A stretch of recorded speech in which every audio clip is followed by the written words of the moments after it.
नमस्कार दर्शकों, स्वागत है आप सभी का कार्यक्रम कृषि दर्शन में। दर्शकों, हिमाचल प्रदेश में जड़ी बूटियां बहुतायत में पाई जाती हैं। अगर हम पुराने ज़माने की बात करें तो उस समय भी जो हमारे हकीम और वैद्य थे वो भी इन्हीं जड़ी बूटियों से लोगों के रोगों का उपचार किया करते थे। और वर्तमान समय में भी अगर हम ग्रामीण परिवेश में देखें तो वहाँ पर भी लोग जो है वो इन्हीं जड़ी बूटियों से रोगों का उपचार किया करते हैं।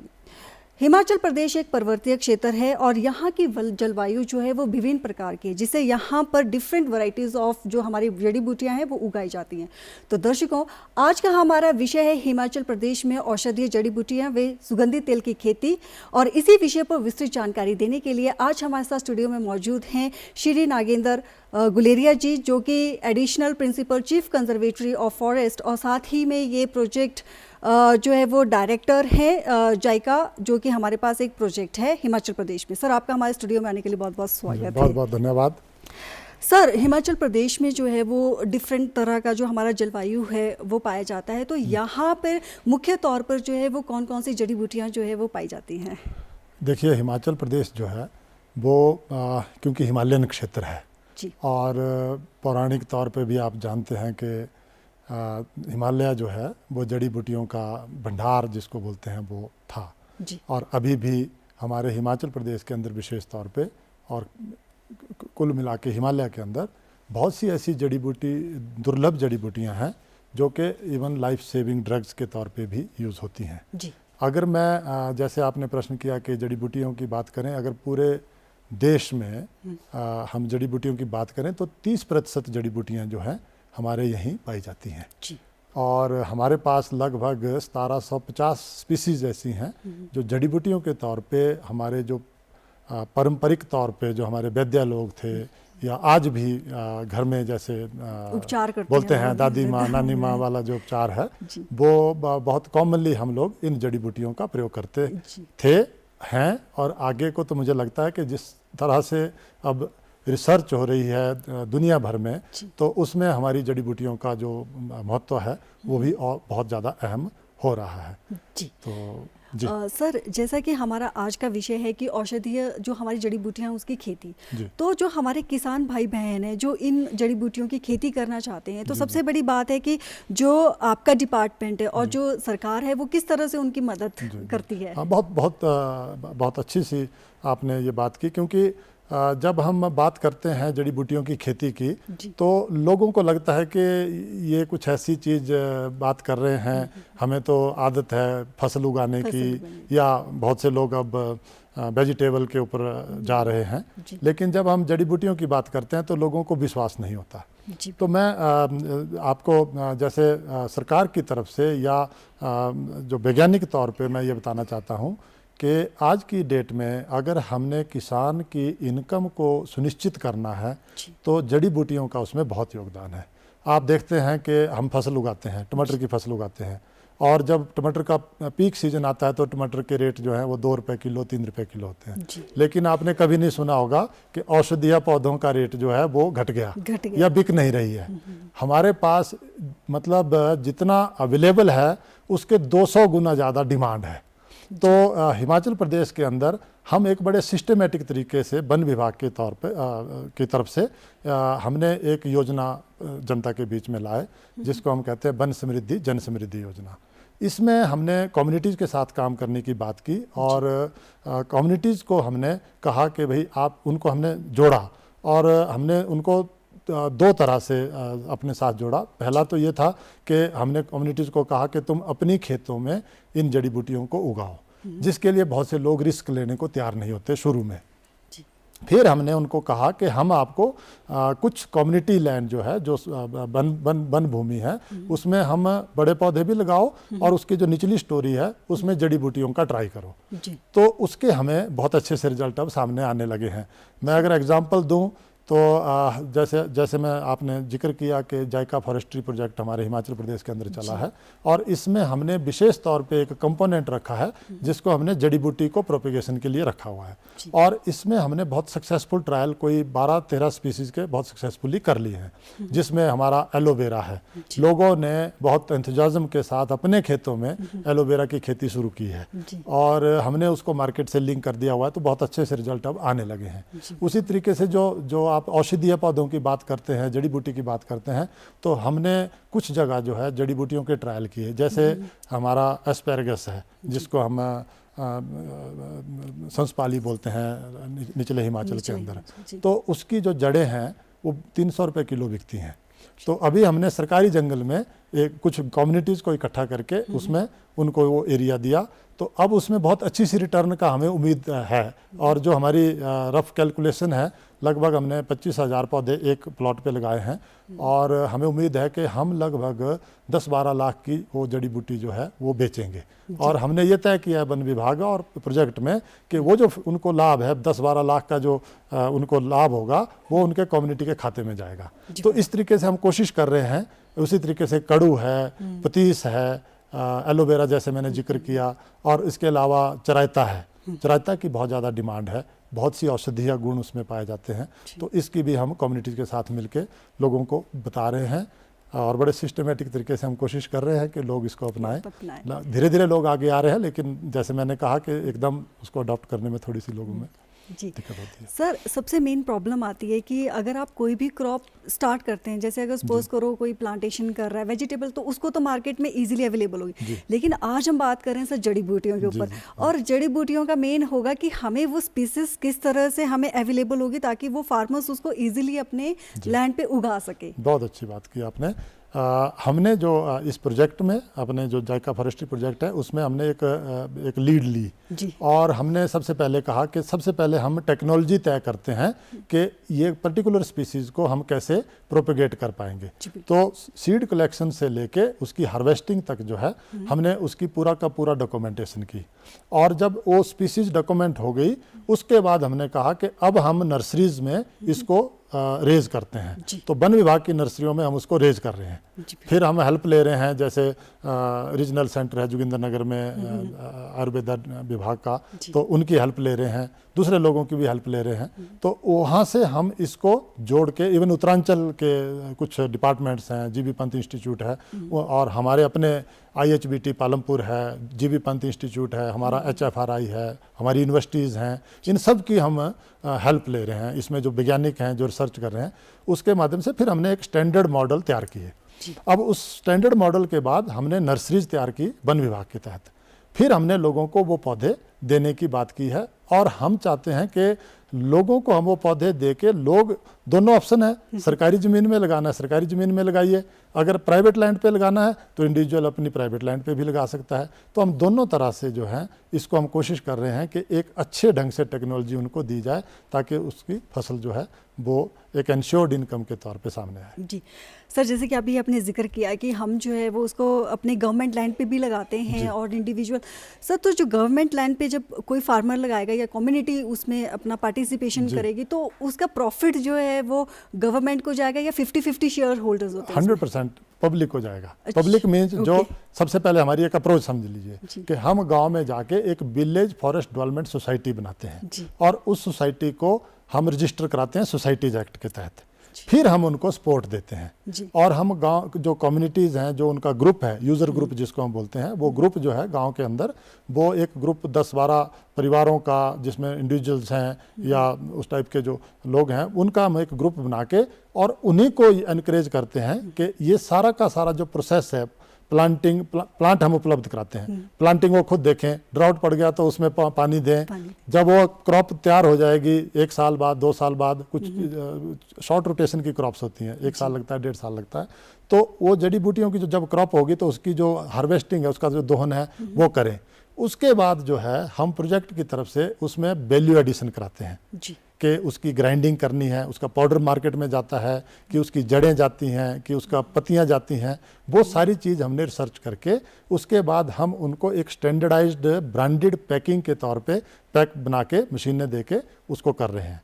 उसके बाद जो है हमारे प्रोजेक्ट से और वन विभाग की तरफ से हम उसकी मार्केटिंग लिंक कर रहे हैं, चाहे वो झंडू है, चाहे वो दूसरी बड़ी फार्मास्यूटिकल कंपनी है देश की, जिनके पास डिमांड रहती है, तो उनके साथ हमारा टाई अप हो रहा है। जैसे जैसे हमारी प्रोडक्शन बढ़ेगी, जैसे जैसे हमारी जो उसकी लोगों की जो भागीदारी उसमें बढ़ेगी, तो हमारे मार्केटिंग का कोई इशू नहीं है। जैसे मैंने पहले कहा, बाकी सब चीज़ों मार्केटिंग का इशू आता है। जो ये मेडिसिनल प्लांट है, वाइल्ड मेडिसिनल प्लांट या जो अपने खेतों में लगाए हैं, उसके लिए मार्केट बेअंतहा मार्केट उपलब्ध है जी सर, सबसे बड़ी प्रॉब्लम आती है कि हमारे जो अभी फार्मर्स हैं, they were not aware about it, है ना, वो अवेयर नहीं है, तो उनको उनके अवेयरनेस को बढ़ाने के लिए क्या उनके लिए ट्रेनिंग कैंपेन्स भी चलाए जाते हैं? जी जी जी, हम जैसे मैंने कहा कि सबसे पहले वन विभाग की तरफ से या हमारे प्रोजेक्ट की तरफ से हमारी टीम गांव में जाती है और गांव वालों की 1 बार 2 बार 3 बार मीटिंग करते हैं, फिर हम उनको समझाते हैं,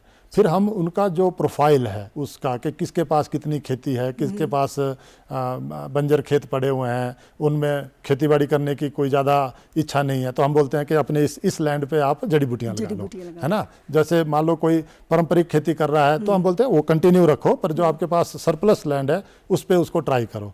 फिर भी बहुत सी ऐसे गाँव के गरीब लोग होते हैं, उनके पास बहुत कम लैंड होती है, तो हम ये कहते हैं कि 5 हेक्टेयर एरिया जो है आप आइडेंटिफाई करो अपने क्षेत्र में, और अगर वो सरकारी 5 हेक्टेयर एरिया, वहाँ आप बड़े पौधे भी लगाइए, तार बाड़ हम दे रहे हैं, और उसके साथ साथ जो अंडर स्टोरी है उसमें जो है जड़ी बूटियां लगाइए। तो सर क्या इसमें फार्मर्स को कोई फॉर्मेलिटीज होती है जो उनकी पूरी करनी होती है? मैंने कहा ना कि वो विलेज फॉरेस्ट डेवलपमेंट सोसाइटी बनेगी, उसके बाद फिर उसकी रजिस्ट्रेशन होगी, उसका बैंक में अकाउंट खुलेगा, उसके बाद फिर हमारी तरफ से जो फाइनेंशियल सपोर्ट है या जो टेक्निकल सपोर्ट है वो फिर हम स्टार्ट करते हैं। सर सबसे बड़ी प्रॉब्लम आती है कि जो भी फार्मर्स होते हैं वो खेती करता है कि हमारी जो सोर्स ऑफ इनकम है वो इंक्रीज हो, तो सबसे पहले बात आती है कि आप जो है वो उनको कैसे उनको सुनिश्चित करवाते हैं कि फ्यूचर में जो आपकी सोर्स ऑफ इनकम है वो इंक्रीज होगी? बिल्कुल, क्योंकि मैंने जैसे कहा कि पहली चीज़ तो है कि जो हमारी जड़ी बूटियां हैं उसका हर वर्ष जो है आप ये समझिए कि 25-30% रेट बढ़ जाता है जी।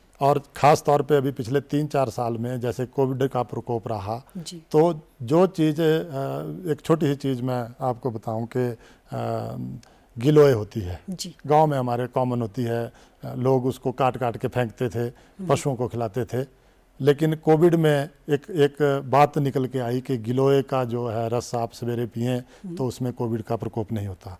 आप विश्वास नहीं करेंगे, वही गिलोय 50 रुपए किलो 60 रुपए किलो बिकी। तो ये एक लिंकेज की बात है। इसी तरीके से जो दूसरी स्पीसीज हैं, जड़ी बूटियां हैं, वो उनकी जो मार्केट है वो बहुत ज़्यादा डिमांड में है, और अभी जिस ढंग से हिंदुस्तान के अंदर हमने जो फार्मास्यूटिकल को और जो ख़ास तौर पे आयुर्वेदिक फार्मास्यूटिकल ने जो अपना स्थान बनाया है, ये धीरे धीरे पेनिट्रेट कर रहा है विदेशों में। अब मैं जैसे आपको बताता हूँ कि जो केमिकल दवाइयाँ बनती हैं हमारे केमिकल सॉल्ट से बनती हैं, लेकिन उसके साइड इफ़ेक्ट्स जो हैं वो अनलिमिटेड हैं। तो अब जो है जो डेवलप्ड नेशंस हैं उन्होंने भी इस चीज़ को एक्सेप्ट किया कि बेशक हम एलोपैथिक दवाई बनाएंगे, पर उसके जो केमिकल्स हैं उसको हम पेड़ पौधों से एक्सट्रैक्ट करेंगे, तो उसका जो इम्पैक्ट है, उसके साइड इफ़ेक्ट जो हैं वो लगभग ज़ीरो हैं। एंड नाउ दिस कंपनीज ये सब जो है अपने रिसर्च विंग में इसको रिसर्च कर रही हैं। तो एक मैं छोटा सा आपको एग्जांपल दूं, अब तो काफ़ी मतलब उस पर रिसर्च हो चुकी है। एक हमारा टेक्सस करके यूलिप बोलते हैं हम, खाड़ भी बोलते हैं, वो पौधा होता है, उसमें जो है कैंसर की ड्रग निकलती है। तो बहुत पहले जो है लोग उसकी बालन के तौर पे उसको ये करते थे, बाकी उसका कोई ज़्यादा लाभ नहीं था। लेकिन 90s में ये पता लगा कि इसके जो पत्तियां हैं उसमें जो रस होता है उसमें टैक्सोल होता है, और वो टैक्सोल से जो है कैंसर की ड्रग बनती है। अब पूरी दुनिया में जो कैंसर की ड्रग बन रही हैं उसके लिए टेक्सास की बहुत ज़्यादा डिमांड है, और 500 रुपये किलो 600 रुपये किलो वही पत्तियाँ जिनकी कोई वैल्यू नहीं हम लगाते थे वो मार्केट में जा रही है। और मुझे बताते हुए खुशी हो रही है कि हिमाचल प्रदेश के अंदर कुछ जो इनोवेटिव फार्मर्स थे उन्होंने अपने बगीचों में टेक्सस लगाना स्टार्ट कर दिया है। और एक आधे फार्मर के यहाँ मैं विजिट करने स्वयं भी गया, तो मुझे पता चला कि 1 साल में लगभग 8 करोड़ की रिटर्न जो है वो उसकी ले रहे हैं। तो इससे ह्यूज मार्केट, लेकिन इसको यही है कि इसको लोगों इसको अपनाएं, और इसको जितना जल्दी अपनाएं और जितना जल्दी उसमें काम स्टार्ट करें। मेन थिंग सर वो ये कि अवेयरनेस जितनी ज़्यादा लोगों में होगी। तो हम कोशिश कर रहे हैं कि लोगों के बीच में जाके लोगों को बताएं, और लोग अगर इसको करेंगे तो निश्चित तौर पे लोगों को सबसे बड़ा लाभ ये होगा कि इसमें ना तो कोई डैमेज होने का खतरा है, ना पुरानी होने का खतरा है। जितनी पुरानी जड़ी बूटी उतना ही इफेक्टिव है, और साथ ही साथ जो है इसकी मार्केट जो है वो अब हमेशा अवेलेबल रहती है, तो लोगों को रिस्क नहीं है। जी सर, हिमाचल प्रदेश में जो है वो हमारी ज्योग्राफिकल कंडीशंस अलग हैं, एनवायरमेंटल कंडीशंस भी अलग हैं, तो अकॉर्डिंग टू ज्योग्राफिकल कंडीशन और एनवायरमेंटल कंडीशंस पे जो है वो हम कौन कौन सी जड़ी बूटियां जो है वो कहाँ कहाँ पर उगा सकते हैं? ये क्योंकि हिमाचल बड़ी वैरायटी है, वैरायटी हम शिवालिक से चलते हैं, फिर मिडिल हिमालय आ जाता है, फिर ट्रांस हिमालय आ जाता है, तो अलग अलग एरिया में अलग अलग तरह की जड़ी बूटियाँ हैं। जैसे मैंने कहा कि जो निचला क्षेत्र है वहाँ एलोवेरा, फिर आपका हरड़ भेड़ा आंवला, फिर आपका जैसे मैंने कहा स्ट्रॉबेरी है, तो ये स्पीसीज जो हैं वो निचले हिमाचल में पाई जाती हैं। थोड़ा सा वार्म क्लाइमेट इनको चाहिए। जी सर। फिर आप मिडिल हिमालय में चले जाएं तो आपका कड़ू, पतीस, ये चीज़ें जो हैं, हथपंजा, सालम पंजा, ये चीज़ें जो हैं वो उगाई जाती हैं और नेचुरली भी पाई जाती हैं। फिर अगर आप थोड़ा और हायर रिचेज में चले जाएं तो जैसे रत्न जोत है, फिर आपका नाग छतरी है, बहुत मतलब जिसकी बहुत हाई मेडिसिनल वैल्यूज़ हैं, वो जो हैं वो स्पीसीज पाई जाती हैं। और जैसे मैंने कहा कि लगभग 1756 के करीब जो आइडेंटिफाइड स्पीसीज हैं जो हिमालय में पाई जाती हैं और जिनका जड़ी बूटियों का, उन जड़ी बूटियों का हमारे जो किसी भी प्रकार का जो रोग है उसके निदान की क्षमता है। और जैसे आयुर्वेदा हमारा पूरा इसी से बना है, तो उसमें जितनी भी जड़ी बूटियाँ हैं वो उसमें सॉल्यूशन सारा इन जड़ी बूटियों में पाया जाता है। जी सर। सर, अगर कोई भी किसान जो है वो अपनी लैंड पे जो है वो इन जड़ी बूटियों को उगाता है, तो क्या आपका डिपार्टमेंट उनको अनुमति देता है कि वो फार्मर जो है वो उनको निर्यात भी कर सके? बिल्कुल बिल्कुल।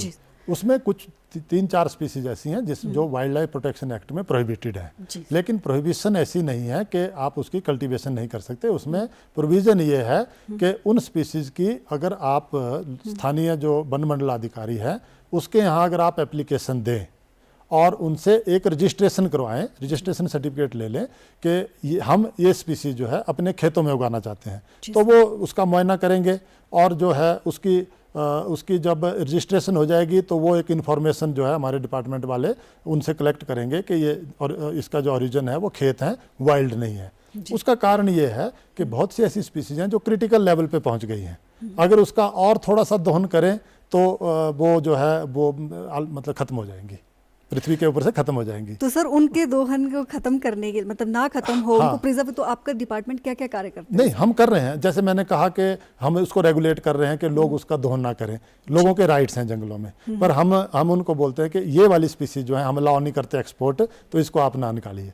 पर अगर क्योंकि मार्केट में डिमांड है, तो अगर कोई यूजर ग्रुप अगर उसकी प्रोपेगेशन उसको उगाना चाहता है अपने खेतों में, तो उनको एक सिंपल लाइसेंस लेना होता है, एप्लीकेशन देनी होती है डीएफओ के पास, तो उनकी रजिस्ट्रेशन हो जाती है। फिर वो जो उनका प्राइवेट ओरिजिन है उससे जब वो निकालते हैं तो उसकी फिर उसको एक्सपोर्ट देने में हमें कोई दिक्कत नहीं होती। जैसे मैंने टैक्सेस की बात की, बहुत से लोग जो हैं वो प्राइवेट लैंड पे टैक्सेस लगा रहे हैं, सरकारी लैंड से हम उसको अलाउ नहीं कर रहे क्योंकि बहुत क्रिटिकली डाउन हो गया है, इस स्पीसीज का जो अस्तित्व थोड़ा खतरे में आ गया है। लेकिन जो प्राइवेट लोग अपने खेतों में लगा रहे हैं उसको हम एक्सपोर्ट दे रहे हैं। जी सर। तो सर जो एक्सट्रैक्शंस की जो आपकी विधि होती है कि कैसे हमने एक्सट्रैक्ट करना, क्योंकि कुछ लोग पुराने ज़माने में लोग इतने अवेयर नहीं थे, वो बड़े उससे वो एक्सट्रैक्ट करते थे कि ताकि उनकी वो रूट्स भी साथ में रहते और वो स्पीसीज एंडेंजर्ड है, तो वो स्पीसीज जो है वो कैसे प्रोवाइड की जाती है? सर हम जो है वो टेक्निकल कोशिश करते हैं लोगों में, क्योंकि लोगों के राइट्स हैं हिमाचल प्रदेश के अंदर लगभग सब जंगलों में, रिजर्व फॉरेस्ट है, डीपीएफ है, राइट्स जो हैं, इवन नेशनल पार्क सेंचुरीज हैं उसमें भी राइट जो हैं लोगों के लगे हुए हैं और लोग जो है वो उसका दोहन करते हैं। हमारी कोशिश ये होती है कि उस दोहन को हम रेगुलेट करें, क्योंकि आप समझते हैं कि कोई भी स्पीसीज है उसकी फ्रूटिंग है, उसका बीज निकलेगा, तो अगर उसको बीज निकलने से पहले ही अगर हम उसका दोहन कर लेंगे या जड़ों से उखाड़ लेके ले जाएंगे तो उसकी जो है वो एक तरह से बीज नाश हो गया। जी सर। तो वो हमारी कोशिश ये होती है कि हम उसको लोगों को बताएं कि फलां स्पीसीज जो है इस महीने तक इसकी जो है बीज निकलते हैं, तो आप इस महीने के बाद जो है इसका दोहन करें। और ये बहुत स्टेट टाइम में जब पुराने थे, चंबा में भी था, मंडी में भी था, एक छोटी जड़ी बूटियों का एक एक्ट था और उसमें बहुत अच्छे से डू एंड डोंट जो हैं वो प्रिस्क्राइब थे। तो नॉर्मली ये कहा जाता था कि भाई सितंबर अक्टूबर के बाद जो है जड़ी बूटियों का दोहन करना चाहिए। उससे पहले उन लोगों ने तो उसको एक प्रथा के तौर पे उसको प्रिस्क्राइब किया था, लेकिन उसके पीछे साइंटिफिक रीजन था। एक तो रीजन ये था कि वो जड़ी बूटी मैच्योर हो जाएगी तो उसके बीज गिर जाएंगे, अगले साल को और उगेगी। दूसरा ये था कि जब वो मैच्योर हो जाएगी तो उसके जो जिस भी भाग का प्रयोग उस दवाई बनाने में होता है उसमें वो दवाई जो है वो प्रचुर मात्रा में आ जाएगी। अगर आप उसको कच्चा निकाल लेंगे तो फिर उसमें वो दवाई, उसका जो इम्पैक्ट है, इफेक्ट है, वो बहुत कम होगा। इसलिए ये रेगुलेशन जो है साथ साथ हम लोगों को देने की कोशिश कर रहे हैं और उसके अच्छे रिजल्ट भी आ रहे हैं, क्योंकि लोग भी समझते हैं कि जब एक्सेस दोहन हो जाएगा तो फिर हमें कुछ नहीं मिलेगा। जी सर। सर अभी तो हम बात कर रहे थे कि हमें ये उगाना चाहिए, हमें इन जड़ी बूटियों से ज़्यादा, लेकिन अब बात आती है कि हमें उन जड़ी बूटियों से जो मतलब आउटपुट निकलता है, मतलब आपने जो फाइनल जो गुड्स जो तैयार करना है, क्या उसकी ट्रेनिंग भी आप फार्मर्स को करवाते हैं? नहीं, लिमिटेड ट्रेनिंग। Okay sir. उसमें दो तीन तरह से हमारी जो अप्रोच है, अभी हम अभी बहुत नेसेंट स्टेज पे हैं। हमारे जो पड़ोसी राज्य है उत्तरांचल, उसमें बहुत ऑर्गेनाइज उन्होंने थोड़ा कर दिया है। उन्होंने जैसे एक बड़ा क्लस्टर लेवल पे उसको ले गए हैं और क्लस्टर लेवल पे पौधे उगाते हैं, नर्सरीज उगाते हैं और लोगों को देते हैं, और साथ में बाई बैक मैकेनिज्म भी उन्होंने किया हुआ है कि जितना भी प्रोडक्ट है वो सारा का सारा उस सोसाइटी में जमा करा दो, फिर वो उसकी प्रोसेसिंग करते हैं। तो इससे कम्बिनेशन जो इंडस्ट्री और ग्रोअर का एक कम्बिनेशन बना दिया उन्होंने। हाँ, हम भी उस दिशा में बढ़ रहे हैं। मुझे लगता है कि आने वाले एक आधे साल में हम इस दिशा में बहुत प्रचुर तरीके से इन प्लेस हो जाएंगे। मेन जो हमारा आज की डेट में हमारी जो कोशिश है कि सबसे पहले तो यह कि ग्रोअर उसको उगाएं, लोग उसको उगाएं। तो जब एक बार प्रोडक्ट आना स्टार्ट हो जाएगा तो हम अभी आज की डेट में हम उनको कहते हैं कि आप इसकी वैल्यू एडिशन करें। अगर उसका पाउडर मार्केट में चाहिए तो पाउडर के रूप में ले जाओ। जैसे मैं छोटा सा एग्जांपल देता हूँ आपको कि आंवला है, तो नॉर्मल आंवला आप तो जंगल से इकट्ठा करते हैं या अपने खेतों से इकट्ठा करते हैं, 20 रुपए किलो 30 रुपए किलो बिकता है। लेकिन उसी आंवले को अगर आप पाउडर बना के पैक करके मार्केट में लाएंगे तो 200 रुपये 250 रुपये किलो बिकता है। सो बहुत ज़्यादा मतलब गैप है वैल्यू एडिशन से। तो अभी तो उस लेवल पे हम कोशिश कर रहे हैं, जड़ी बूटियों का जितना भी दोहन है उसकी जो वैल्यू एडिशन है उतनी कर। लेकिन जैसे आपने बात की एंड प्रोडक्ट, अब एंड प्रोडक्ट जो है वो इंडस्ट्री में जो फार्मास्यूटिकल कंपनी, उसमें बहुत साइंटिफिक उसकी जो मिक्सचर है, उसकी जो रेशो है, उसमें कितनी मात्रा किस स्पीसीज की होनी चाहिए, किस दवाई के लिए वो होनी चाहिए, वो थोड़ा सा साइंटिफिक वाला पार्ट है। वो मुझे लगता है किसान नहीं कर पाएंगे। तो हम कोशिश कर रहे हैं कि हम उतनी कर वैल्यू एडिशन करें, फिर अगर बहुत अच्छा अगर प्रोडक्शन स्टार्ट हो जाए तो कोई प्रॉब्लम नहीं है, उस पर भी जा सकते हैं। जी सर, तो मेन प्रॉब्लम आती है कि ठीक है आपका प्रोडक्ट भी हो गया, आपके पास जो आउटपुट थी वो भी, लेकिन मेन प्रॉब्लम आती है कि फार्मर्स को जो है वो मार्केटिंग करने के लिए, मतलब वो प्रोडक्ट जो है वो मार्केट तक पहुंचाना है, तो वो कैसे पहुंचाता है? सब 2-3 तरीका से अब क्योंकि टेक्नोलॉजी का जमाना है। जी सर। जो हमारा जो भारत सरकार का आयुष मंत्रालय है, उनके रीजनल सेंटर है जोगिंद्रनगर में, और उन्होंने एक वेब पोर्टल बनाया है। जी सर। और उस वेब पोर्टल में आप अगर मान लो आपके पास 10 किलो भी कोई चीज़ हुई है तो आप उसको ऑनलाइन अपलोड कर दीजिए, आपको उसके ऑनलाइन आपका पैसा आ जाएगा और कोई आके आपके घर से उसको उठा के ले जाएंगे। बड़ी अच्छी बात है। बहुत सी स्पीसीज ऐसी लिस्ट कर दी हैं। जी सर। हम भी कोशिश कर रहे हैं कि जो प्रोजेक्ट की तरफ से जो हमारा जायका प्रोजेक्ट है उसको हम फार्मास्यूटिकल कंपनियों के साथ पहले ही लिंकेज बिठा दें। तो क्योंकि कंपनियों को ज़रूरत होती है तो उसको हम मतलब उसमें कोई मार्केटिंग में, जैसे मैंने पहले कहा कि मार्केटिंग तो कोई बड़ा इशू है ही नहीं, क्योंकि डिमांड ही इतनी ज़्यादा है कि जितनी प्रोडक्शन हमारी उसके 1/10 भी नहीं है। जी। तो ये चीज़ जो है वो बहुत मतलब अहम है। जी सर, आज आपने बहुत ही उम्दा जानकारी हमारे दर्शकों के साथ साझा की कि किस तरह से हमें जड़ी बूटियों की खेती जो है वो करनी चाहिए और इससे हमारे आउटपुट भी हमारे पास जो है वो बहुत अच्छा है। सर, आप अपना बहुमूल्य समय निकालकर हमारे स्टूडियो में आपका बहुत धन्यवाद। मैं तो अपील करता हूँ सभी किसानों से, सब हिमाचल प्रदेश के सभी जितने 90% जनता हमारी गाँव में बसती है, तो थोड़ा सा जगह निकाल के आपको बहुत अच्छी सी जो है इसकी जो है रिटर्न जो है आपको मिल सकती है। तो आप जड़ी बूटियाँ अपनाएं और आपका बहुत बहुत धन्यवाद। दर्शकों, ये था हमारा आज का कार्यक्रम। अगले अंक में फिर आपसे मुलाकात होगी एक नए विषय के साथ। तब तक के लिए हमें इजाजत दीजिए। नमस्कार।